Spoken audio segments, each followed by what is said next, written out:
Second, I like to say thank you to Meh for getting my name around, and I like to thank Elementia Studios for mentioning me on his channel. Thank you guys, I really appreciate it. And the last thank you goes to This Guy 03 for recognizing the fact that I actually create all the music featured on my videos.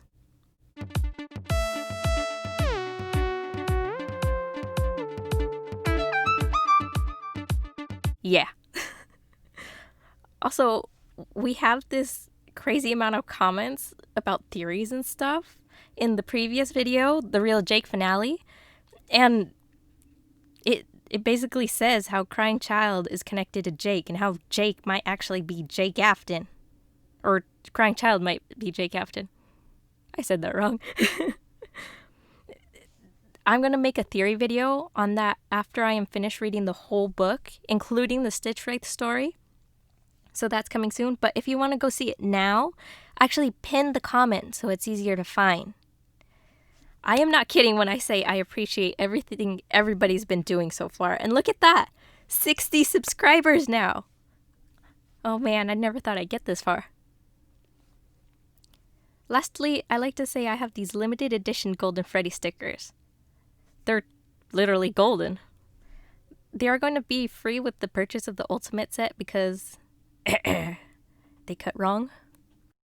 All you have to do is put Ultimate set in cart, and then at the bottom, put the note golden, and I'll know that you want the free Golden Freddy sticker with your purchase.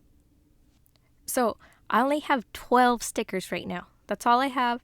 That's all I'm going to make for now until I get new sticker paper, which is expensive. See, when you buy my stickers, you're actually supporting me reading the book because I don't have all the books yet. If you want, you can, in your purchase, you can insert on the bottom along with golden. You can put the book that you'd like me to read. But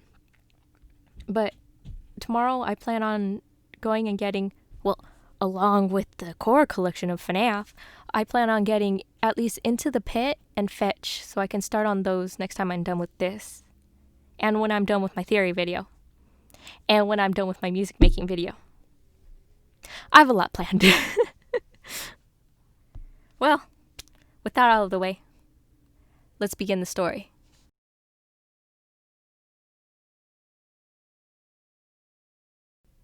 Fazbear Frights number 6, Blackbird.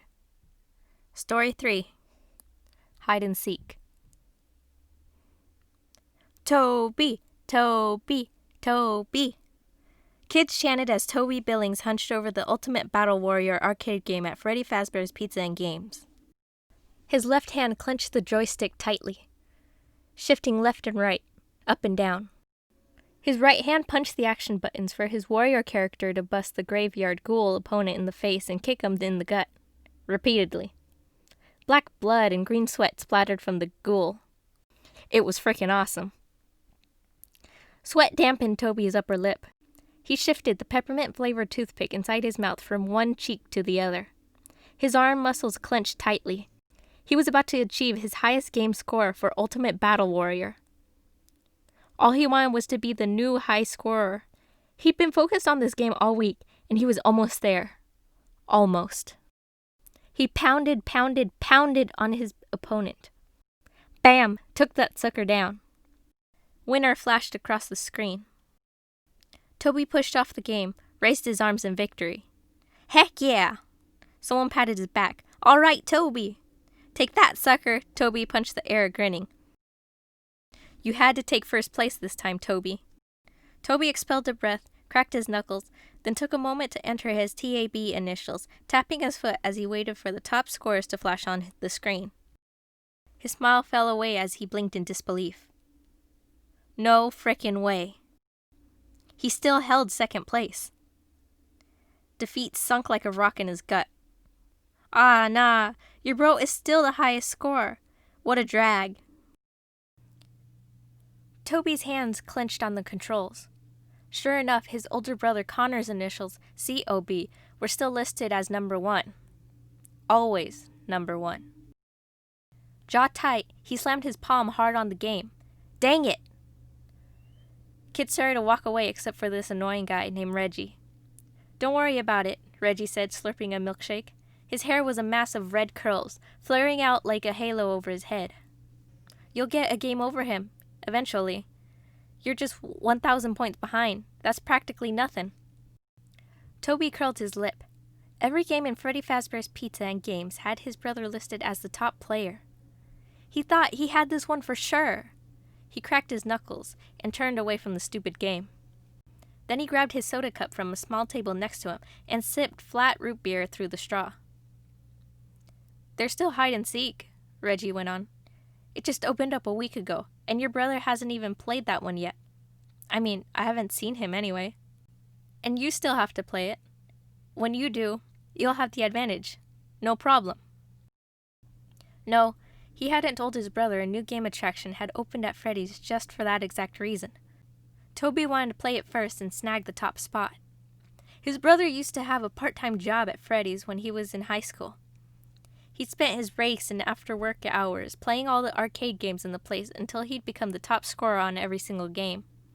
Now that he graduated last year and moved on to, in his words, a real job, Toby has taken over his old job helping out with the cleaning around the family restaurant. Man, he wanted to beat his brother at a game just once. Was that too much to ask? Toby adjusted the beanie on his head. Yeah, I guess. He'd been watching the long lines die down on the new game, waiting for all the dumb little kids to finish playing. It was a half hour before his shift started, and he had some time to play around to get a feel for the game. Later, he muttered to Reggie. Go get him, Toby, the kid yelled, then followed with some annoying howling noise. That dude was such a weirdo. Toby heard bowling balls crash into pins from the small bowling alley as he walked through the crowd in the arcade area. Voices and game sounds melded together, echoing in his ears. They were all sounds he'd grown accustomed to in the 6 months he'd worked for the restaurant. He smelled buttery popcorn, cotton candy, and of course, pizza, with the occasional stink bomb that came from being close to a bunch of sweaty kids. He walked past laser tag and the prize store, and finally stopped at the door of the new game attraction, Hide and Seek. A black-shadowed Bonnie the Rabbit stood beside the logo. Come find me if you can, was printed under the title of the game. Toby slipped in his tokens, and the game door unlocked. He walked through the doorway, examining the details of the game as an instrument beat played through the speakers. Inside, the room was sectioned off in parts of a town, with a railing that glided up and down the walls and ended behind the board cutouts. There was a park that led to a store, a school, a police station, and, of course, a pizza place. Each section had about 3 board cutouts that Bonnie could hide behind. There was a thin barricade posted around the walls so kids wouldn't mess with the game. The rules flashed above on a large screen hanging from the ceiling. The rules are simple. Find where Bonnie is hiding in 3 tries in under 3 minutes, or lose the game. Welcome to Hide and Seek. Enter your name to find Bonnie, and let's begin. A deep voice bellowed out of the wall speaker. Toby cracked his knuckles. No problem. He typed in his name as the current player. You're mine, Rabbit. Here we go, Toby. A black 2-dimensional cutout of Bonnie glided along the railing on the wall. The room darkened to pitch black. Toby heard the quiet sound of Bonnie moving along the railing of the room. 3, 2, 1. The lights flashed back on. Toby blinked. Bonnie was nowhere to be seen. He pulled the toothpick from his mouth and rolled it between his fingers. He bit his bottom lip as he assessed the hiding places. He could go anywhere in the game by hitting a button to see where Bonnie might be hiding. He put the toothpick back in his mouth and moved to the police station to hit the button at the desk. Sorry, no Bonnie here. Toby scanned around the room, rubbing his chin. Had to be the pizza place. He walked over to hit the button for the kitchen doors. Sorry, no Bonnie here. One more try. He moved to hit the button for the principal's office at the school. Uh-oh, you lose. Bonnie glided out of a jail cell at the police station. Better luck next time, Toby. Toby curled his lip. Not much to the game, but he still wanted to win. He looked up at the screen hanging from the ceiling. Somebody already snagged the top score by being the fastest time. Tom, at 2:58. That's nothing. Toby turned when he heard the door unlock behind him. Welcome to Hide and Seek. Enter your name to try to find Bonnie, and let's begin. A little kid walked in, sporting a Freddy Fazbear party hat. Hey, it's my turn now, he said, his bottom lip sticking out. Toby dug out more tokens and slapped them in the kid's hand. He grabbed the kid's shoulder, shoving him back out of the door. I still got one more turn, he told him. Hey, no fair, it's my turn. Stop your whining. I'll be out in a minute. Toby slammed the door on the kid and went to type in his name again. Here we go, Toby! Bonnie glided out. The room blackened, and the countdown began. He heard Bonnie move quietly. As soon as the lights flashed on, Toby ran to the store and pushed the bakery counter. Sorry, no Bonnie here. He ran to the park and killed the trade. Sorry, no Bonnie here. Toby gritted his teeth and ran to the pizza place, pounding his palm on the arcade.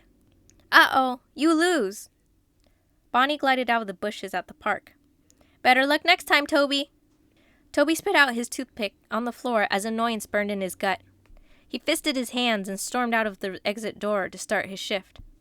Stupid game. Toby walked into his house after work. He heard the television playing and he rolled his eyes. That meant Connor was home. Great.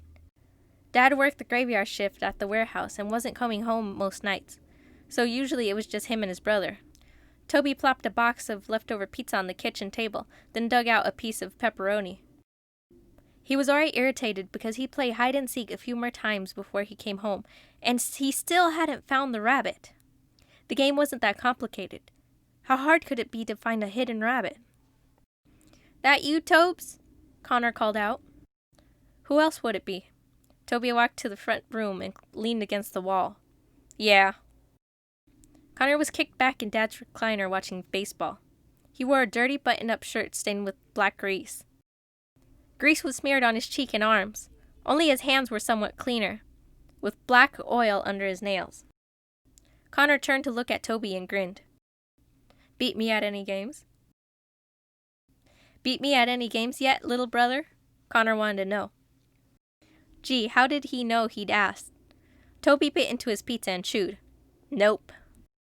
Connor laughed. Didn't think so. Not gonna happen ever, but it's flattering that you keep trying. Toby narrowed his eyes. Oh, it'll happen. Connor lifted his eyebrows. Maybe, when pigs fly, sucker. Toby crossed his arms against his chest. He wanted to tell Connor someone else already had the first score on a new game at the pizza place, but he bit his lip. Nah, he wanted to get the lead score first, and he didn't want his brother anywhere near Freddy's until Toby held first place. Toby pointed at him with his pizza slice. Pigs will be flying, you'll see, and you'll be the sucker, and I'll be the winner. Oh, please. Then you won't even know what to do with yourself except go cry in your room. Connor wasn't deterred. He leaned forward in his recliner. Oh, you mean like the time you beat my overall home runs during Little League? Or how about all those times you smashed me at bowling? Toby scowled. Just shut up, Connor. Oh, I know. You must mean your overall time for the mile run in PE class. You're such a real speedster, aren't you, Tobes? Toby pushed off the wall. I said shut up! Connor's eyes widened. Oh, wait. You've never beaten me in anything. And you never will because you're a pitiful loser who can't win at anything. Toby saw red. He threw his pizza at his brother. Connor smiled in glee as he dodged the slice. And Toby launched himself at Connor in the recliner. He had a moment of satisfaction when his fist hit his brother's gut. Connor grunted. He had a moment of satisfaction when his fist hit his brother's gut. Connor grunted. Oh, you're going to pay for that, Connor hissed out. Fist flew. Toby was lifted, tossed on the floor. He hit carpet. Breath rushed out of his mouth. His brother clocked him in the chin, then maneuvered him into a strong arm around his neck. Toby's face heated. He was losing air. He tapped his brother's arm. His brother released him and shoved him to the side while Toby coughed. Shoulders heaving, Connor pointed a finger down at him. I always beat you at everything, idiot. When are you going to get that through your thick head? I will always win, and you will always lose, like the loser you were born to be. Connor left the room, leaving Toby on the floor. Toby just laid sprawled on the floor, breathing hard, staring at the ceiling. The next day, Toby studied a block of wood in woodshop class. Rubbing his chin with his forefinger, buzz saws and drills sounded around him. The scent of freshly cut wood filled his nostrils. He was supposed to be working on a small cutting board project, but he had other ideas at the moment, like making rail blocks for hide and seek so that the rabbit couldn't hide in some of the areas in the game. Yeah, it was cheating. He just didn't care. For once, he wanted to shove a winning score right in his brother's face. He felt tension grip his body inch by inch, just thinking about Connor. How he always had to be number one in everything he did. How he always had to rub it in Toby's face. Well, he wasn't going to be a loser this time if it was the last thing he did. Everything had been a big competition with Connor as far back as Toby could remember. Connor always had to have the best score, the best grades, the biggest piece of cake. He had to be stronger than Toby in arm wrestling, beat him at boxing, and win one-on-one in baseball. He had to get the most attention from Dad and Mom when she'd been around. He'd been a star quarterback his junior varsity season until he banged up his knee and couldn't play well enough afterward. That had really messed with his brother's head. Toby remembered him moping around the house for months. Toby had even felt bad for him for a little while, until Connor had gotten a job at Freddy's, and went on an arcade game mission defeating every high score in the place. He'd been obnoxious and unbearable ever since then. Now that Toby worked there, Connor held that ultimate arcade victory over Toby nearly every single day. It drove Toby freaking crazy.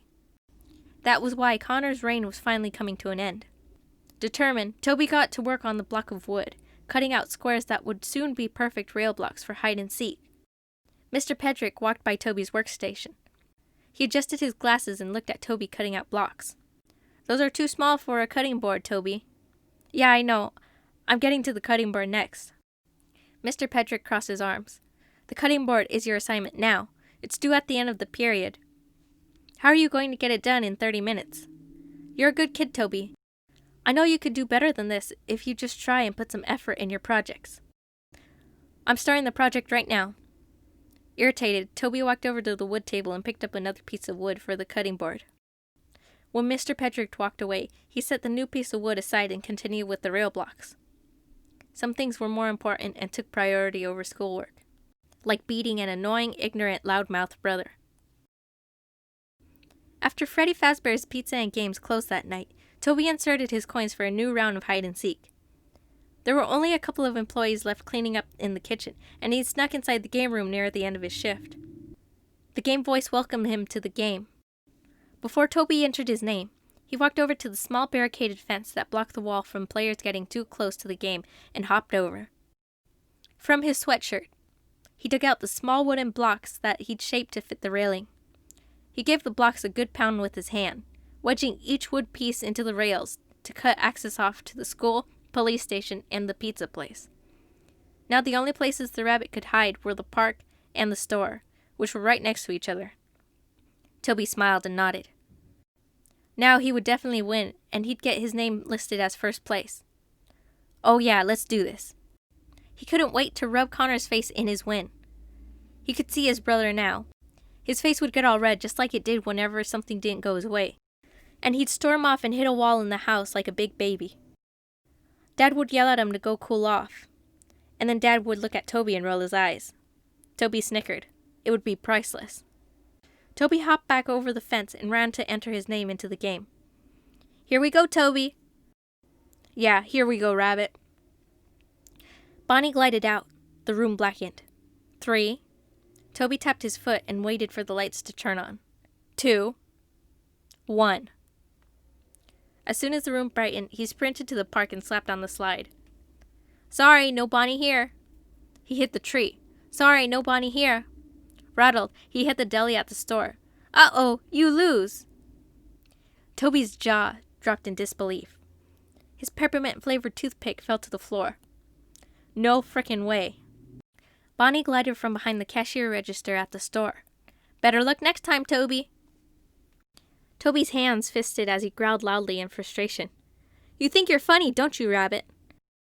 You think I'm a loser? Well, I'm not, you idiot. You're the loser. You'll see. He paced back and forth and tore the beanie from his head. His entire body vibrated with tension.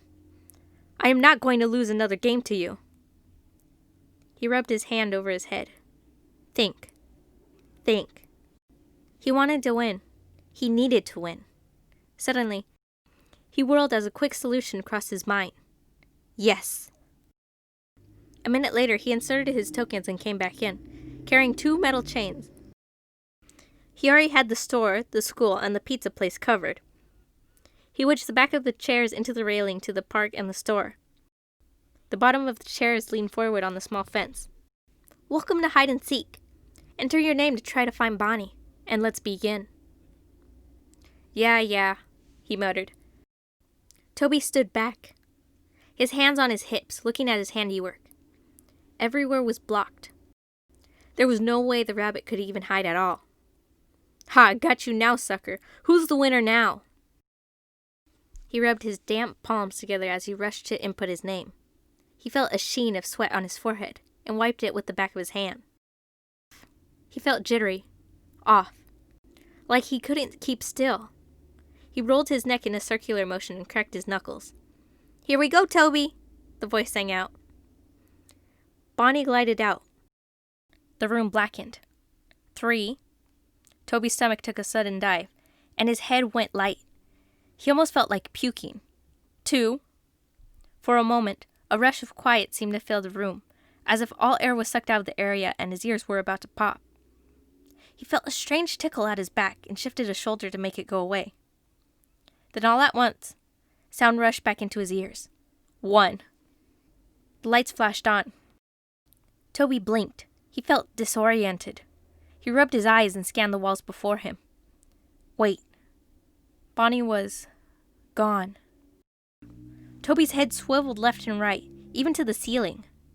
There was no way the rabbit would be able to hide anywhere. What the heck? Where'd you go?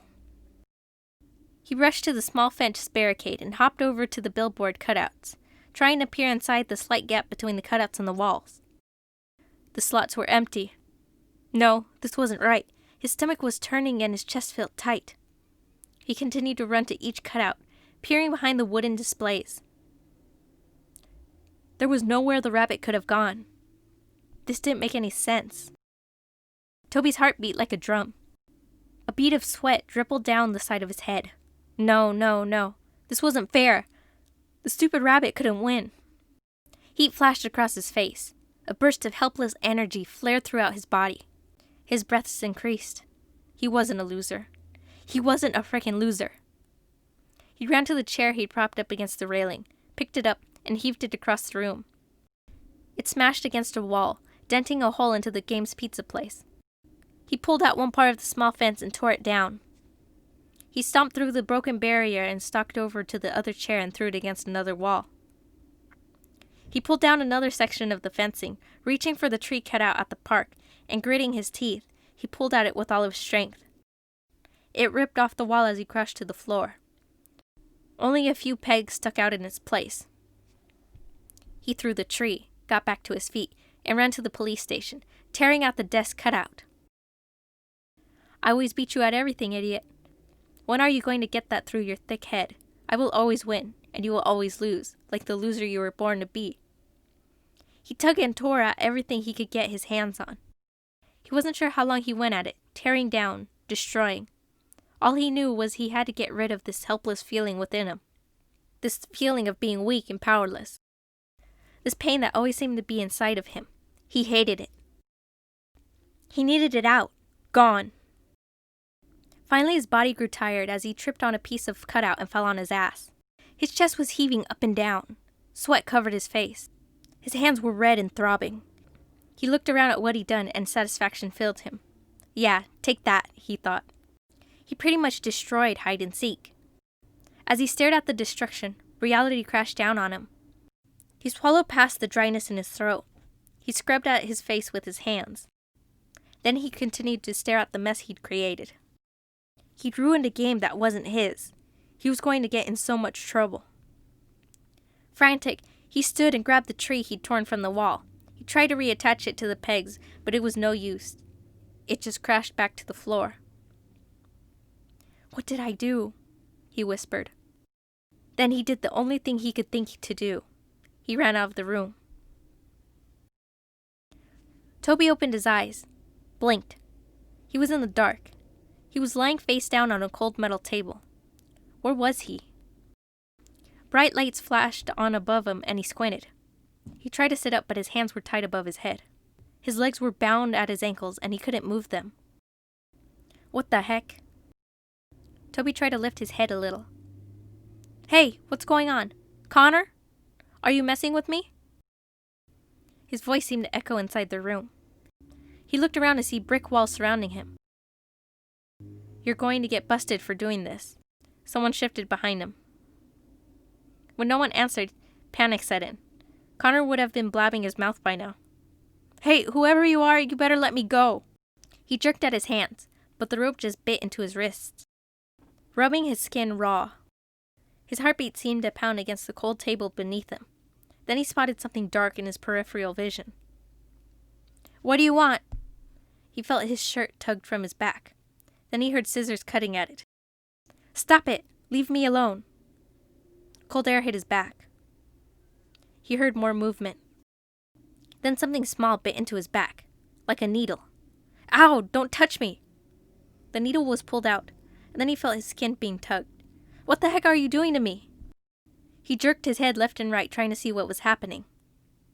Sweat purled on his forehead. Again, he felt the needle push into his skin, and then pull. Blood dripped down his back, and the pain grew in intensity. "Stop! You're hurting me! Please, I said stop!" But whoever the dark figure was, he didn't speak, and he didn't stop. Toby felt every prick and pull of the needle as realization dawned. Someone was sewing something to his back. "Someone help me!" he screamed. "Please!"